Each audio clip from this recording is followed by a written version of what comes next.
എടി ഇത് നിനക്ക് ആരാന്ന് മനസ്സിലായ? അവിടെ രമേശ് അങ്കിളിന്റെ മോളാ. ആ ഇരിക്കി. എന്തായാലും നീ വന്നതല്ലേ, ചപ്പാത്തി കഴിച്ചിട്ട് പോയാ മതി.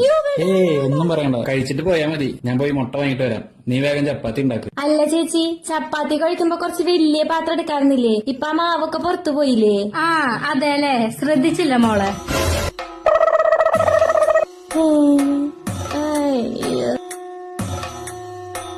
ചേച്ചി, ഇതില് പൊടിയുണ്ട്. അങ്ങനെ വരില്ലല്ലോ. ഇതെവിടെ?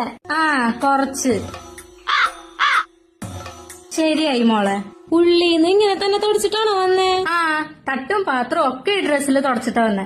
എല്ലാം കഴിഞ്ഞ് കൈ ഇതില് തുടച്ചിട്ടാ വന്നെ. ഞാൻ പോയി ചപ്പാത്തി എടുത്തിട്ട് വരാം. നീ എന്താ നോക്കിയിരിക്കണ്? കഴിക്കടി, നല്ല ടേസ്റ്റ് ഉണ്ടല്ലോ. കഴിക്കടി. ഇനി ഞാൻ വായ വെച്ചേരണോ? ധ്രുവ്, ഇങ്ങനെയാണോ ചെയ്യാ? പാത്രത്തിൽ കൈയിടാൻ പാടുണ്ടോ?